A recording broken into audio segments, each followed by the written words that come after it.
Coca-Cola সারা বিশ্বজুড়ে নামডাক, যার আলোচনার সাথে রয়েছে সমান পর্যায়ের সমালোচনাও। বর্তমানে এটি এমন একটি পানীয় ব্র্যান্ড যা শতাব্দী ধরে মানুষের জীবনযাত্রার সঙ্গে মিশে গেছে।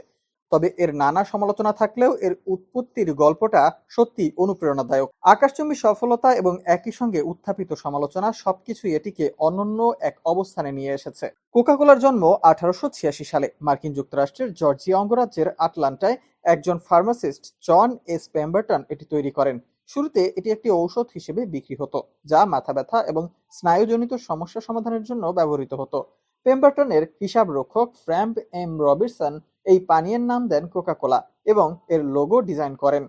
1888 সালে পেম্বারটনের মৃত্যুর পর আশাগ্রিক্স স্ক্যান্ডলার এই ফর্মুলাটি কিনে নেন। তিনি কোকা-কোলাকে একটি সফল বাণিজ্যিক পণ্যে পরিণত করার মূল কারিগর। তার দূরদর্শী বিপণন কৌশল এবং বোতলে ভরা বাজারজাতকরণের সিদ্ধান্ত কোকা-কোলাকে আমেরিকার প্রতিটি ঘরে ঘরে পৌঁছে দিয়েছে। কোকা-কোলার সাফল্যের পেছনে রয়েছে অনন্য কৌশল। প্রথমত, তাদের বিপণন কৌশল ছিল অসাধারণ। প্রথম বিশ্বযুদ্ধের সময় কোকা-কোলা আমেরিকান সৈন্যদের কাছে বিনামূল্যে সরবরাহ করত, যা এটিকে তাদের কাছে জনপ্রিয় করে তোলে। দ্বিতীয়ত, তাদের ব্র্যান্ডিং ছিল এক কথায় নিখুঁত। কোকা-কোলার আইকনিক বোতলের ডিজাইন, যা কন্ট্যুর বোতল নামে পরিচিত, এটা এতটাই জনপ্রিয় হয়ে ওঠে যে অন্ধকারেও এটি কেবল স্পর্শ করেই চেনা যেত। তৃতীয়ত, এর স্বাদ।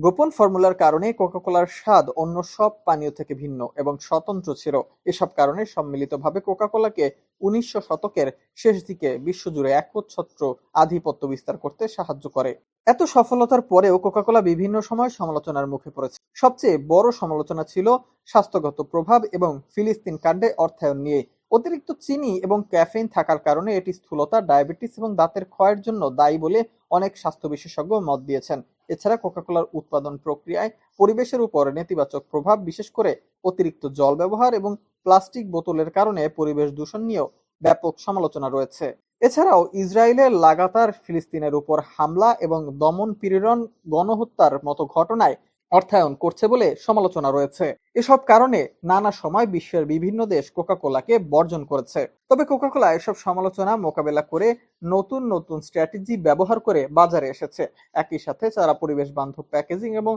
জল সংরক্ষণের উদ্যোগ নিয়েছে। কোকা-কোলা আজও বিশ্বজুড়ে একটি প্রভাবশালী ব্র্যান্ড, যা এর দীর্ঘ ইতিহাস, সফল বিপণন কৌশল এবং পরিবর্তিত পরিস্থিতিতে নিজেদের মানিয়ে নেয়ার ক্ষমতার প্রতিফলন দেখিয়েছে, যা উদ্যোক্তাদের জন্য এক বড় উদাহরণ।